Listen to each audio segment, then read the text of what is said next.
Welcome to today's episode of The Good, the Pod, and the Ugly Squib Season.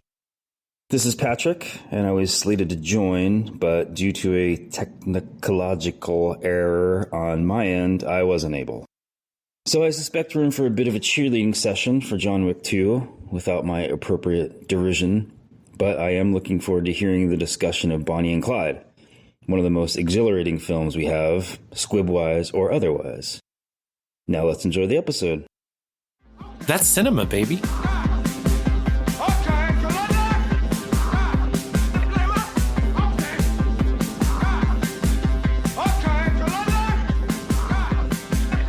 Sonny Corleone was a Long Island tough, big eggplant energy, but it wasn't enough. Quattro lived in a belly, but he got one in the brain. My feet exploded messy, driving RoboCop insane. Clyde had a gun for fighting, Bonnie wanted one for fun. They was only 24 and 25, and she got 26 shots when they died.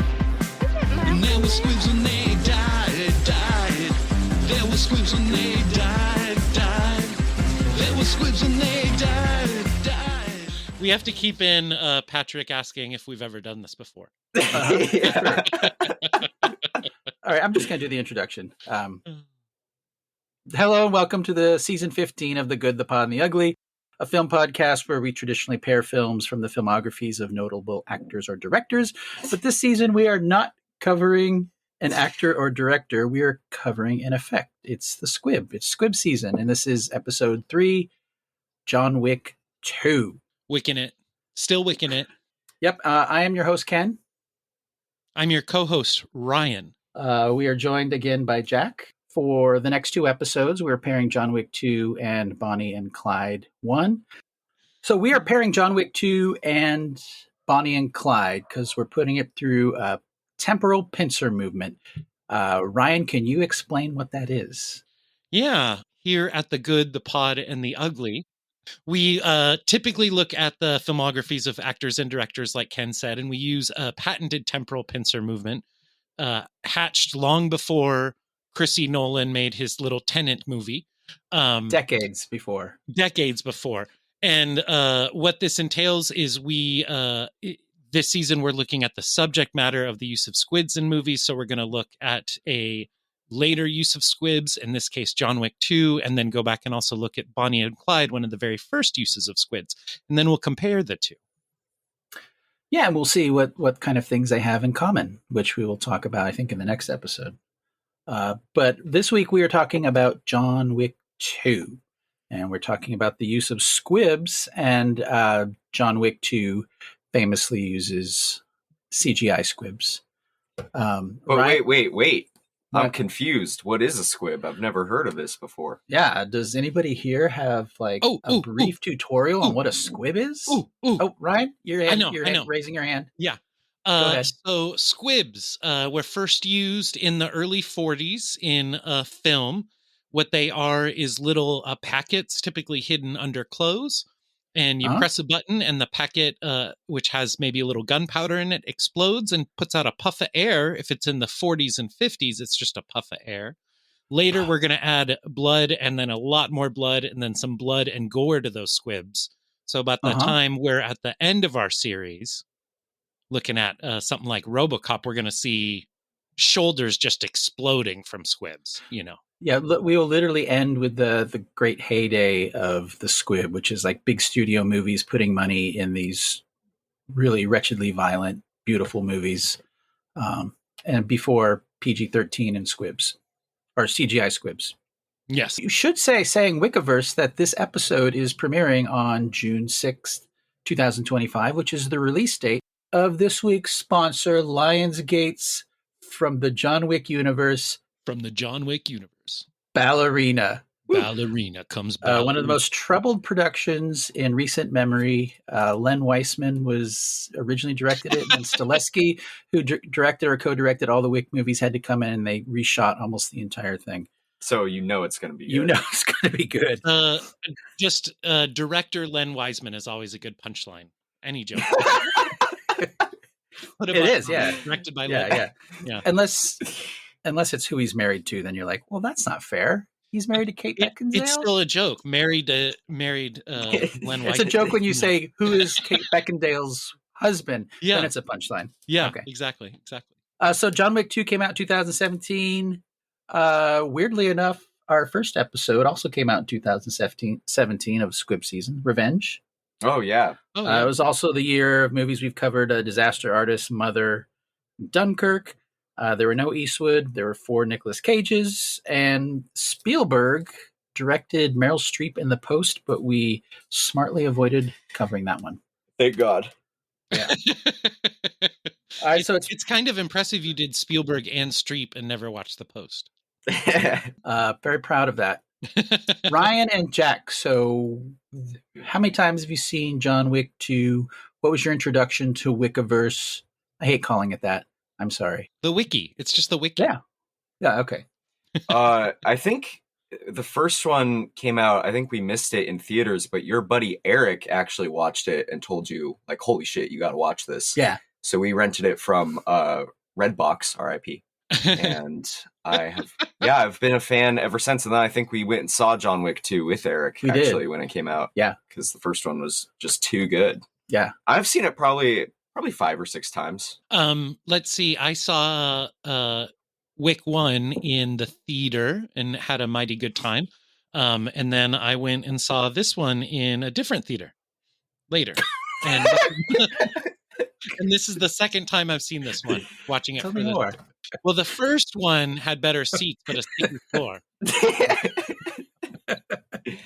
And Ryan, did you see the third one perhaps at a different theater than the first 2? In fact, I did. I saw that one in your home town of Vantucky. Oh, Nope. shit. I thought you were going to stop at your home. Wait, where were we? Didn't even know you then. And have any of you seen the fourth one? I have not. We saw it. Jack and Thomas both dressed up, literally, in suits. Wow. And we saw John Wick 4 in a theater. It was right before you went to France. Yeah, and it was a different theater than the one that we saw the second and third one at. So not only did you guys invent Tenet, you also invented the Gentle Minions. Oh, we also cosplaying. Yeah. That was the first time anybody cosplayed. Yeah. In history. Thomas and Jack, yeah. And we were all so psyched for John Wick 4, and it's a bit of a overstuffed wet blanket. It has some great things in it. It's good. All of them are good. Actually, all of them aren't very good, but I love all of them. Yes. Like 3 and 4 are way too long and way too stupid, and there's absolutely no plot whatsoever to speak of. But I don't know. I love it. And the first one is such like just direct to video action movie trash, but it's got a dog. I don't know. We gotta. Yeah. Are we in reactions already? Thomas is in here. Yeah, we're not at reactions yet. So I had to purchase the documentary Wick is Pain, which is the behind the scenes of the making of all the Wick films. I stopped after the second one because I think I'm going to watch 3 and 4 just to get the whole experience. And the directors of the first Wick film, David Leitch and Chad Stileski, we're both stuntmen and martial artists. And Stileski was actually the body double for his good friend Brandon Lee after Lee was tragically killed in The Crow. Oh, on-set accident for The Crow. And so he came in, and a lot of the extra shoots they did of like The Crow from behind or far away is actually Stileski. And at the time, he was the Crow's ass. He was like friends with Lee, and he even to this day he doesn't quite know how he feels about having done that. Anyway, it led to him and Leitch working as stuntmen and then stunt coordinators together, and they had a real bond with how they saw action, and they started their own stunt company, 1187. It's the address of their little warehouse that they have. And they went to second unit after stunt coordinating. And eventually it got to the point where they're like, we need to direct a movie. They just got the bug. Instead of just directing action scenes or designing them, they wanted to direct a whole movie. And the whole genesis of the Wick movie, which was originally called Scorn, and was Derek Kolstad originally written it. he originally written it for like a Paul Newman, so somebody in his 70s who had lost his wife. Whoa. And there are a lot of things that the producer and then the guys, Stileski and Leach had, and then Keanu Reeves got involved, et cetera, and that's kind of the genesis of how that came up. What's funny is when the producer who got a lookbook that the two directors came in, they had all the pictures and what the themes were, and they show a little bit in this documentary, and it is pretty cool. It's just like a bunch of stills from different movies or art from the internet, and it's them describing different sequences and how it's going to feel, and obviously lots of guns. The other movie they were up for was a Jean-Claude Van Damme movie, which is like a Midnight Run ripoff with Psy, South Korean rapper, Gangnam Style. So, they're like, God damn, I'm sad we didn't get this. One road or another. And then they call it like the gun fu style. Was actually developed by their team that they have there at their studio stunt coordination warehouse, whatever you want to call it, for a Jason Statham movie called Safe. And they show some video of like them prepping it, and it's like all the things you see in the John Wick stuff with the rolling around with the gun. And Statham, it wasn't really for him. So they were like, fuck it, we're just going to save it for when we have our own shot. And that is the genesis of that style that Keanu Reeves fits in so perfectly. And Stileski was a stunt stand-in for Keanu Reeves in the Matrix movies. And that's how they knew each other. Mm-hmm. Oh, shit. Mm-hmm. Yeah. Yeah, and that gun fu, which is so stupid, has been ripped off in every single action movie since then. It was also featured prominently in Christian Bale's Equilibrium, which isn't a very good movie, but did come out years before John Wick. Yeah. They tried to make gung fu a term then, too. To mark well, and this is where we get into squibs, because a lot of the reason they can do it is because of CGI. Yeah, that makes sense. Because it simply would not be possible in the old school way of having blanks, because you can't have blanks will like shoot a wad of something still out of it. It's still an explosion of the bullet, and then something has to come out to get that sound and the ejection of the bullet. And for the second movie, they elevated it because they used a lot of airsoft guns in the first one, and the second one Stileski wanted like a bunch of different guns. So what they do is they plug the guns, and it's still like a blank, but nothing comes out of the barrel because they're all plugged. But you still get the sound, and then the cartridge ejecting, which really helps. Oh, wow. Which really helps on set, because it's you're getting the sound at least, and then like the muzzle flash, and obviously the CGI squibs are added in post. The only thing I would add is that my understanding is that this the series exists because Stileski and Keanu were friends after working on The Matrix together. And basically, Stileski was not going to get this movie made without Keanu, and Keanu was not yet back, he was not. He had just done 47 Ronin and Man of Tai Chi, which bombed, and they actually had an investor at the last minute. 5.5 of their $6.5 million that they had invested just disappeared and wasn't available. Wow! And the movie almost didn't happen. Yeah.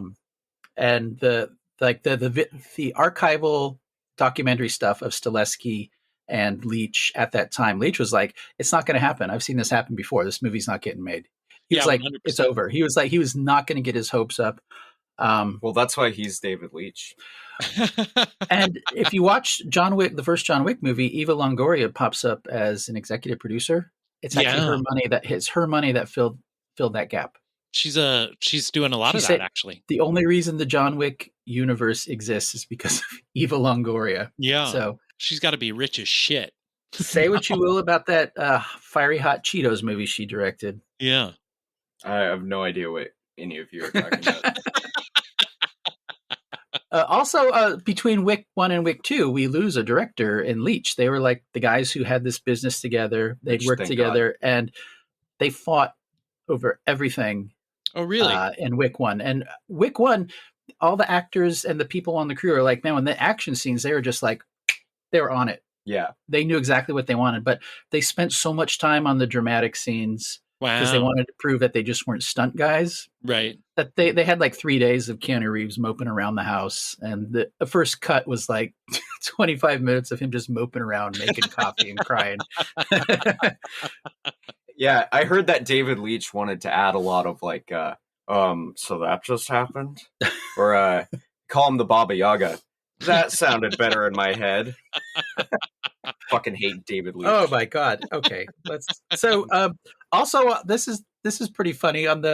Before they start shooting John Wick 1, Chad Stileski's wife separates from him. So he was like, he had to work, but when he wasn't working, he was just like the brooding Mark Ruffalo meme, standing around looking sad. And then after post of John Wick, he got back together with her. And then when he was getting into John Wick 2, they ended up getting a divorce. So kind of sounds like John Wick is the problem here. Right. Yeah, so they didn't get along, and the real breaking point was John Wick was not what they call a franchise in Hollywood, and I hate when they call movies that. But it's not a franchise until you have a second one and it actually works.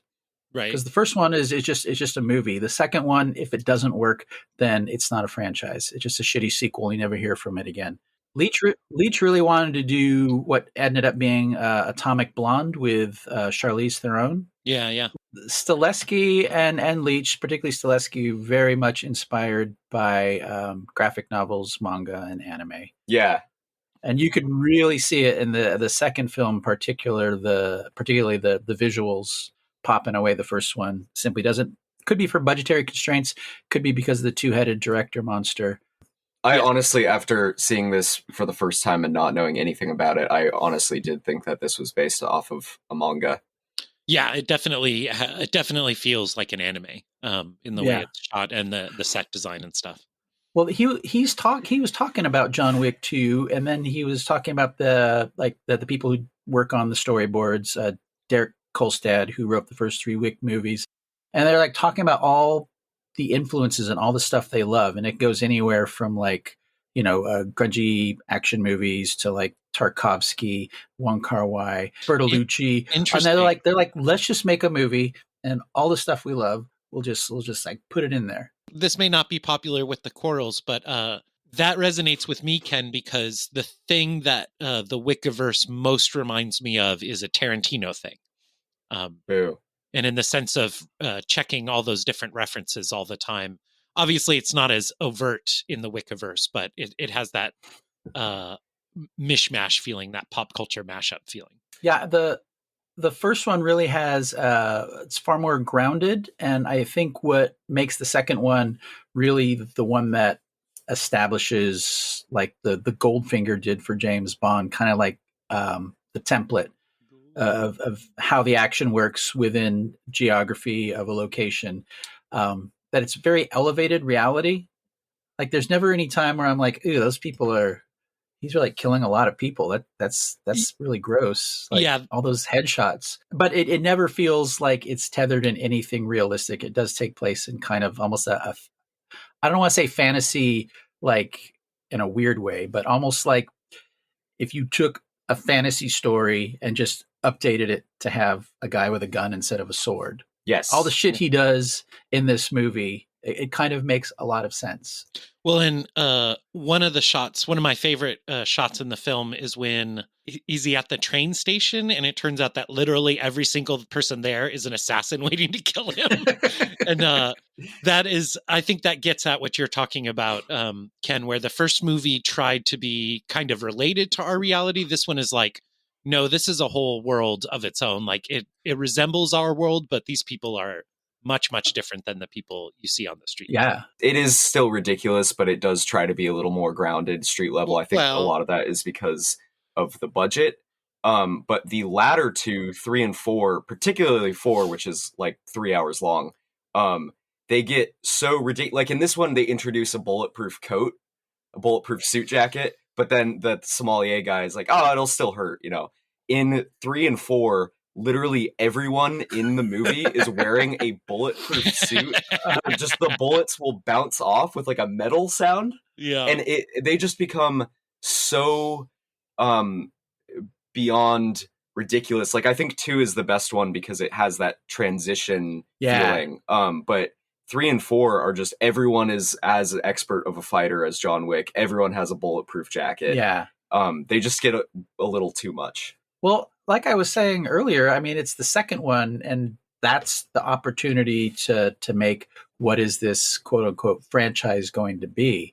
What is something that all second movies translate into long shelf lives for the characters in movie series, and ones that don't? And that's because they expand everything, like those little markers. Those don't exist in the first one. The high table. Mm-hmm. That doesn't. That's not in the first one. The first one has like the Continental, but it's not like a chain of hotels all over the world until the second one. And the problem with the third and fourth one is they feel like sequels to the second one, where they're just trying to one up stuff from that movie. Yeah. And they're not adding, and there's no sense of excitement when you are in the second one. You're just getting into this world, because this is like the first one where you kind of get into it and it's fascinating. And by the fourth one, you have no idea what the fuck they're talking about. They're talking about all these high tables and these different markers, and I don't know what they're talking about by the fourth one. It could be a different language for all I know. Yeah, and in this one, the thing that was really exciting about seeing this, particularly the first time, was that scene, which I think is probably the best scene in the movie, when everyone in the world is after John Wick. Mm-hmm. And that is just, it's so fucking cool. And that's what we were promised with the third one. I felt a little bit cheated with that movie. It's like, oh man, everyone in the world is after John Wick. That's going to be the whole movie. And spoilers, it is not. I really liked, for me, the first Wick is an exercise in irony, because the whole thing is they kill his dog, so he's got to kill everyone. And so to me, the joke of the whole movie is that people care so much more about animals on film than they do about other people. So they kill John Wick's dog and he's like, yeah. So for me, that's just like the whole bit, and the whole movie is an exercise in expressing that. When we get in, I think Stahelski is great. I think he directs movies like a department head, in the sense that every single craftsperson who works on 2, 3, and 4 is given free reign to do their very, very best. And every scene of this movie looks fucking phenomenal. Yeah. But I do not care about the Continental. I don't want to know what the chips are. I don't give a shit. That there's a secretary pool that is in charge of all this stuff. Like, none of that stuff is interesting to me. And as soon as the second movie started, and there's that great scene at the beginning, and then there's like 40 minutes of builds and it's just like, where are we he has a dead dog. We need to figure this out right now. And instead it's like, oh, you got to make a deal with Swengen, and Wow. Anyway.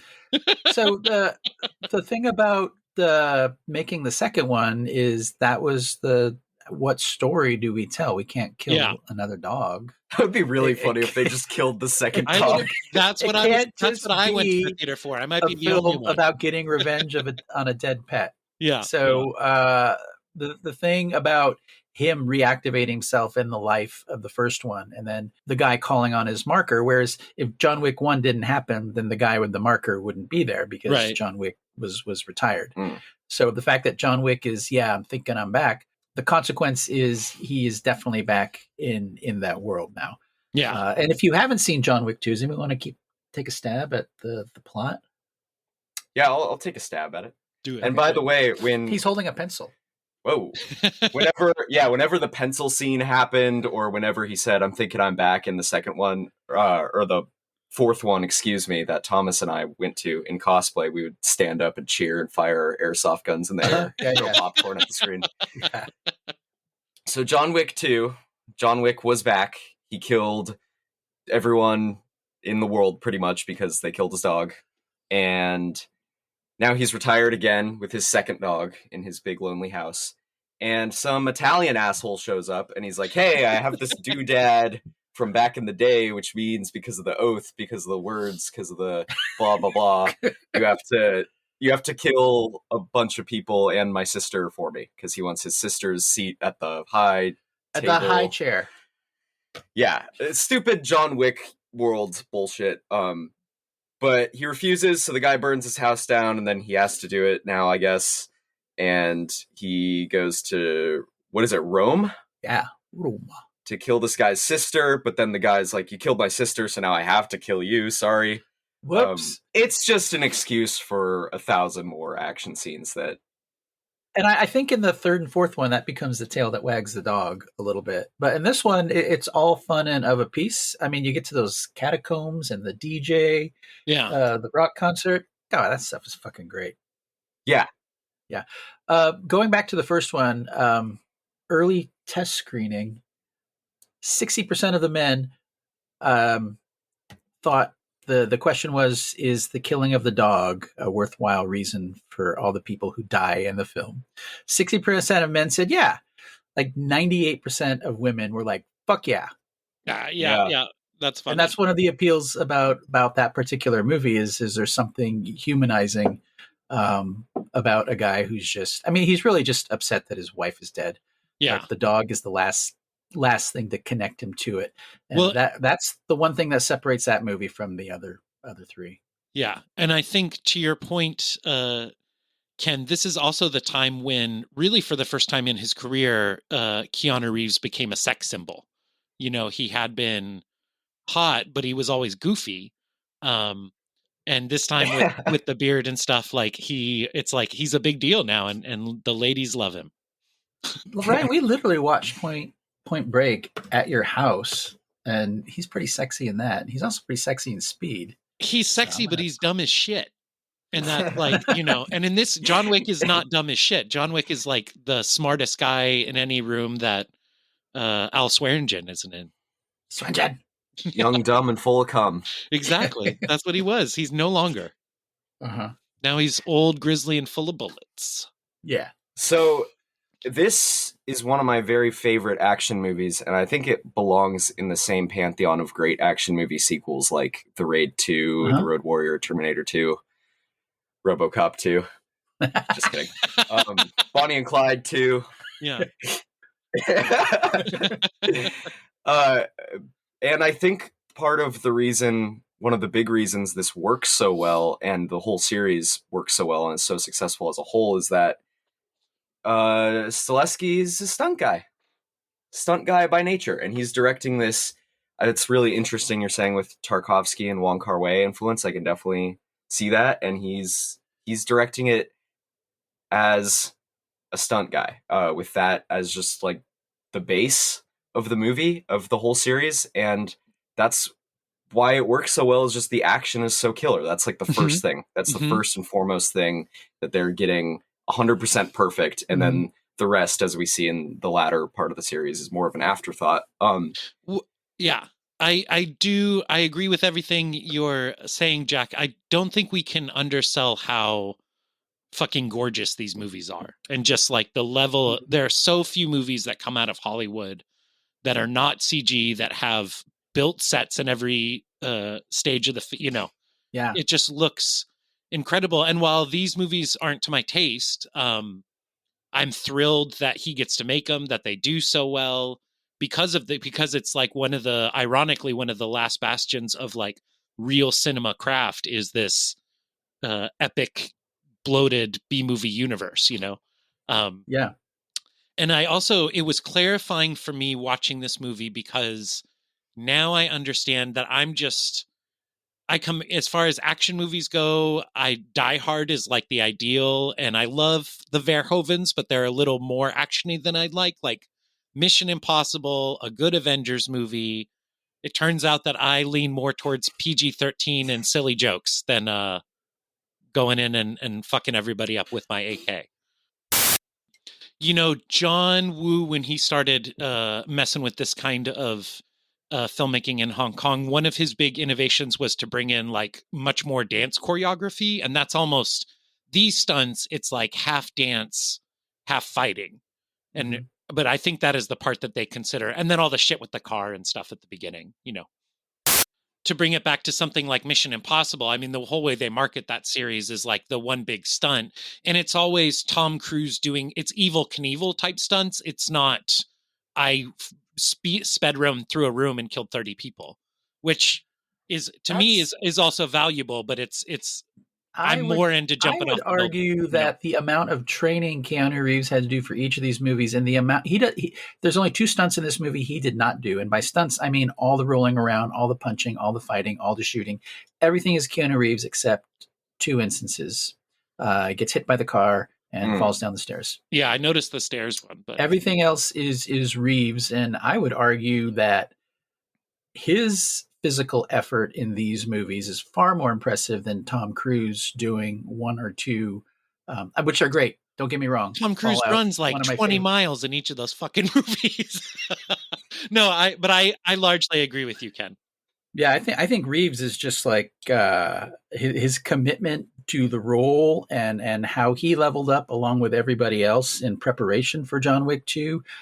He went to like the world's speed shooter, and trained with this guy, which I didn't even know was a thing. But the guy is like he had developed all these things for reloading all his guns extra fast, and they have like these courses where they all go and they have to shoot certain things, in Magnum Force. Yeah, and he's like the world speed shooting champion, and Reeves trained with him, shooting like thousands and thousands of rounds at his little obstacle course, and learning all of the stuff that levels everything up from John Wick 1. I do think that if Tom Cruise trained as hard as Keanu does for these movies, then like he would promote his franchise by just battling like special forces guys, in public, and then show the movie. All right, so certainly would. We've been talking for almost 45 minutes, so I'm gonna insert some gunshots here. Rat-tat-tat-tat-tat. Oh, yeah. Let's actually talk about the squibs in this movie. I forgot about that. From an artistic point of view, take you out of the story, keep you in the story. I would like to start by saying, because I think I put this on the list, we wanted to cover at least a couple movies that have CGI squibs instead of practical, right? And I figured, why waste time watching a movie that I don't enjoy that has bad squibs, like The Expendables unrated or something, and pick one that I like and like the use of. And I think what you said earlier about because the gun fu being so close quarters is just not possible. That's one element of it. And then the other part is the amount of fucking times they probably have to reset the scene.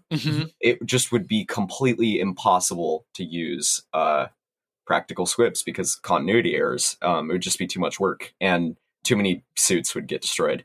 The other thing is these CGI squibs have a fantastic level of and variety of detail to them.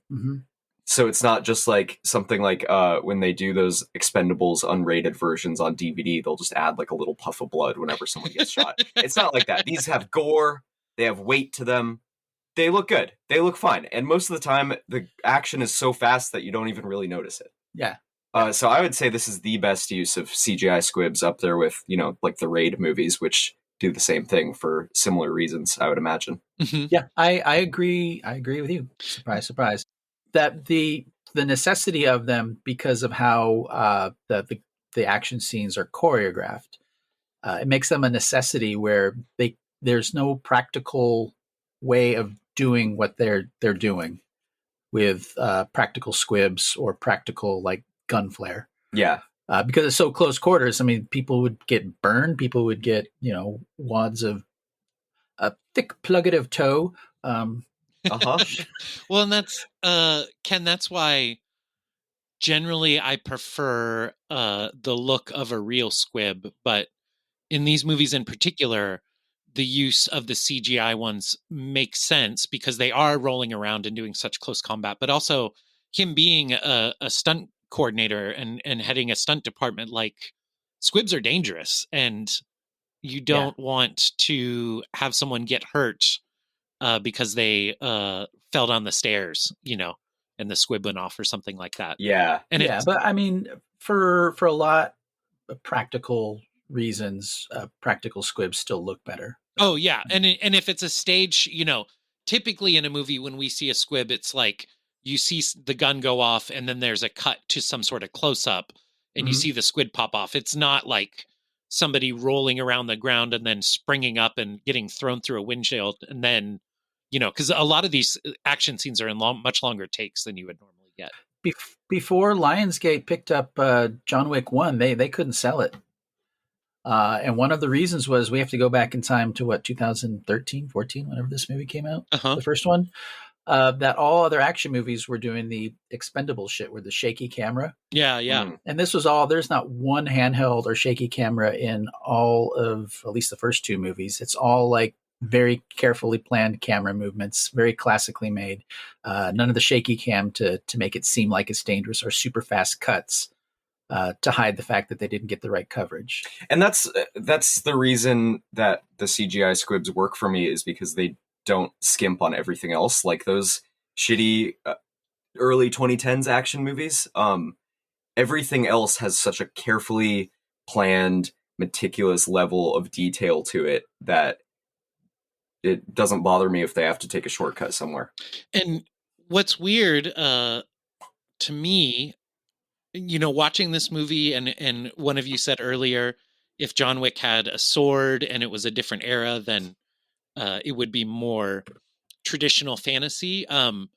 It's the guns that really, at the end, stop me from like maximum enjoyment. If this was all hand-to-hand combat and like swords, I'd be 100% on board. But there's interesting. And this movie in particular came out only a couple years after The Dark Knight Rises, and we were very much in the middle of a white guy terrorism route in the country, of a lot of public shootings. And this is one of the first movies I personally noticed seeing in the theater where it's like there's too many gunshots, and then the shootout at the club was just unnerving to me in the wrong kind of way, because I just kept on thinking about the shopping mall that got shot up in Clackamas or something. No, that's totally fair. I mean, I think one of the reasons I like this movie and all of the Wick movies is that they don't feel like they take place anywhere near the real 100%, world. yeah. And the second one, I think, is the best of the bunch, again, because I think it's kind of creating that world in its own language. Yeah. Ian McShane was talking about John Wick 2 and all the high table and marker shit, and he said it's all completely bullshit, but he thinks it's absolutely wonderful bullshit. Yeah, tits and dragons, man. Loves talking about it. And yeah, he's a real scene chewer in everything, but in these especially. R.I.P. Lance Reddick, by the way. I think the sommelier is one of my favorite scenes in the movie because it is so ridiculous. Yeah, yeah. And it makes me laugh. And the performance of, I forget the name of the actor. Is it Peter Safranowicz? So deadpan. There's no way it takes place in the real world. And it just makes the fascination with guns. And I have the opposite reaction that you have, Patrick, where it's absurd. Yeah. And fascination with guns is absurd. And, that's my reaction to it. It's one of my favorite scenes in all four films because it just cracks me up every time. Just to be clear, I don't think that there's any problem politically or socially with this film's use of guns. I think guns are so prominent in the movies because guns are so prominent in America. So like we're just awash in guns in both places. But and I do have a lot of family members who've served and stuff, and they love this kind of shit. They love that Keanu Reeves knows exactly what the gun is and what it does compared to other guns. The way he picks up and like handles a gun to see if it works whenever he gets it, like all of that shit, it makes a lot of sense to anyone who has served in the military or who aspires to. Yeah. Have you guys, either of you, seen the Raid movies?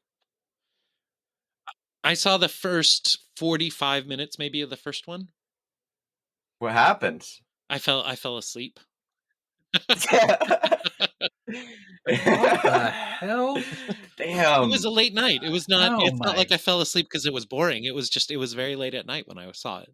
Okay, well, did you like what you saw? I was interested in it. There was a lot of, and that one they have like a lot of blades, I think. Is that what it is? Yeah, those two movies, they have some guns, but not as many guns as the John Wicks, and it's the same sort of style of fighting, but most of it is filmed like handheld. Yeah, but not like shaky. Right. Handheld, good handheld. Yeah, in the same way that because he directed Havoc, right? The yes, guy? Yeah, and that had that shaky style that you're talking about, but you still knew he obviously is a man who respects the craft of stunts. Is that also former stunt coordinator, and I guess he directed Godzilla, according to Ryan. I so thought we were watching that whole Havoc movie, and I'm just thinking, like, it's really weird that this guy does like Godzilla and Rogue One, but also The Raid and this shit.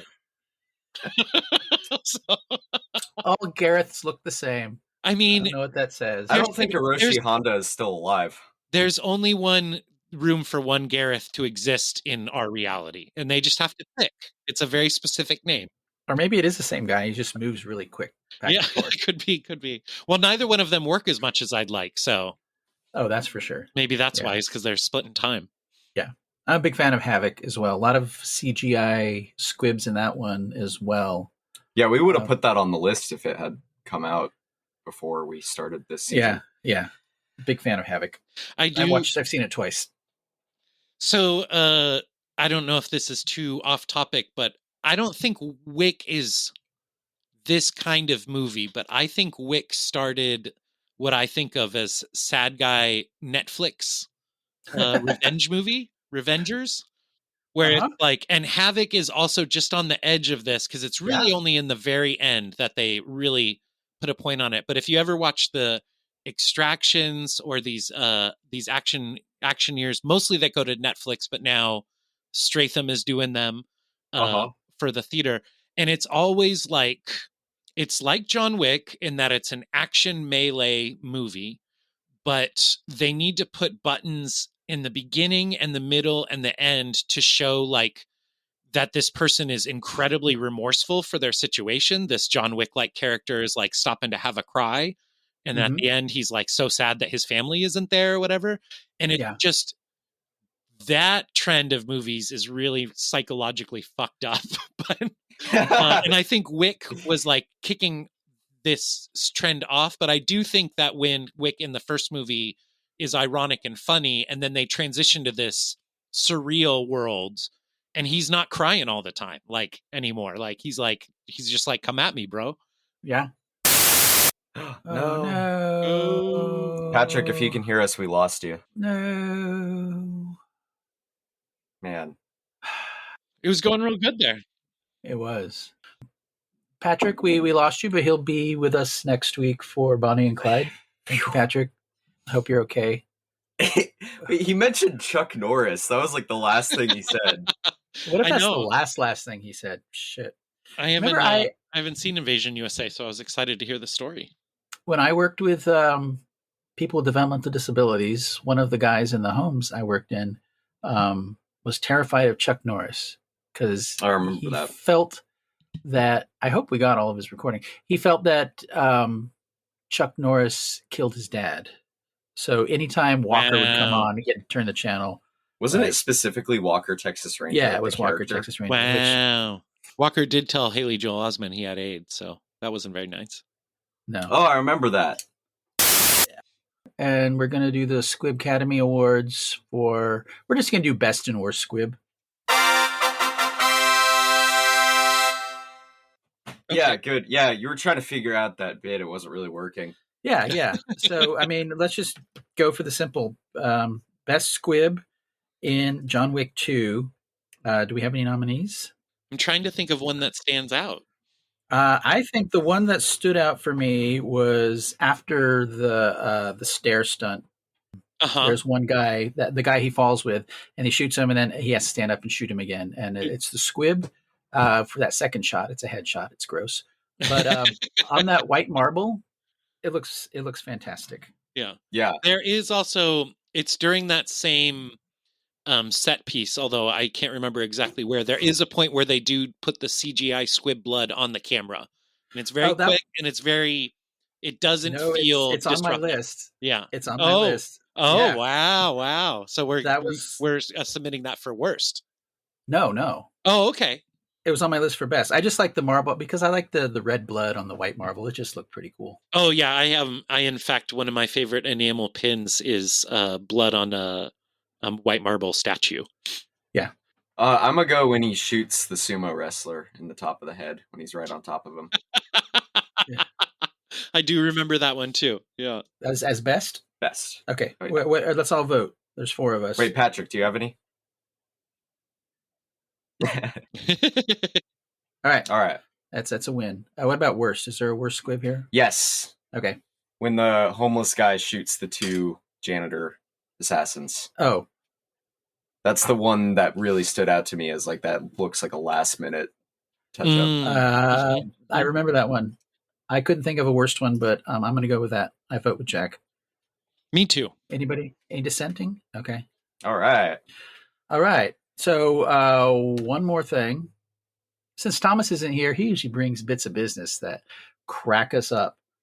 So I'm going to bring back an old thing that I haven't done in a while, which is a quiz. Oh, boy. Yeah, Jack's really excited. John Wick Chapter 2 quiz. Okay. There are no wrong answers here, by the way. True or false? How is it a quiz then? Shut up. True or false? Misunderstanding how films are make-believe, Keanu Reeves lobbied hard to get his then 4-year-old nephew Simon to play his dog in the first film because Simon knocked a Costco hot dog out of Reeves' hand at a family picnic the year before and had it coming. False. Keanu, True. Never.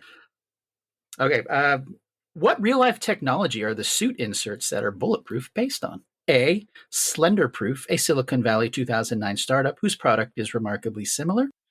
B. It was fictional but inspired by slim chainmail from the Middle Ages meant to deflect swords, with Reeves seen as a kind of modern knight. C. Stop a Bee, Look a 10, another Silicon Valley startup with a similar product that went out of business in 2021. Or D. Sometimes we just need to suspend our disbelief for really stupid shit. Well, it can't be the last one. No. I like the evocative thing about chainmail. Okay. True or false? Reeves ad-libbed, "Yeah, I'm thinking I'm back," in the first film after continually flubbing the scripted line, "I'm a choo-choo train and choo-choo trains don't never come back, and I know because my dad left on one when I was 6 and that is why I live alone now." I don't remember what the question was. Okay. What is the stupidest thing Keanu Reeves' then 4-year-old nephew Simon said at his 4th birthday party? A. Says he loves his gamma this much and spread his arms out a pathetic 2.5 feet. B. Held up 3 fingers when asked how old he was. C. Cried and threw a tantrum when his cousin Sonic got a special gluten and nut-free birthday cupcake because of his severe and life-threatening allergies. Or D. Defended Chantal Ackerman's Jean Gelman as the greatest film of all time. What about the choo-choo thing? What if we just did ran the choo-choo bit back? Okay. Last question. When asked if his side gig in the band Dogstar helped his portrayal of Wick, Reeves said A. Quite a bit. I saw Wick as a great rock star who mysteriously retired, and when he comes back, instead of playing guitar, he's shooting people. B. Just the cocaine part. C. I keep my musical life and actor life separate. I even wear different wigs for both. Or D. Nothing other than both are about amassing so much wealth and power, I can ensure my nephew Simon will never get a job or be allowed into any college or university in the world. Oh, marvelous. All right, that's your John Wick Chapter 2 quiz. I have a question. Yeah. Did his 4-year-old nephew Simon start off as a boy? Okay, so that's the end of the episode. Harry Carey did not show up. Ryan, thank you for the theme song. Yep. Thomas, we hope you're okay and you come out of rehab 100% better. Oh, Jesus. I'm told that he will be able to get his license back despite what happened to the children in 7 to 9 years, considering good behavior. Very good. So stay sober, stay strong, Thomas. And next week, the episode will be about Bonnie and Clyde, and the same for of us will be there for that. Yeah, yeah. Oh, yeah. Oh, is that who said? Oh, okay. Now I get the joke from a minute ago. Okay. There were squibs when they died. There were squibs when they died. There were squibs when they died. There were squibs when they died. Yeah, they made a big mess when they died. On a follow walker down South American way, it got squibby, sticky, messy when they got there that day. Peyton lost his love and so he made a face. Django met a dentist, but big holes in little brains. Montoya's chest exploded, somehow wasn't the cocaine.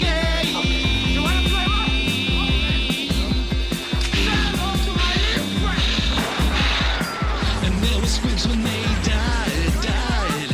There were squibs when they died. And there were squibs when they died. There were squibs when they died. Yeah, they made a big mess, and then they died.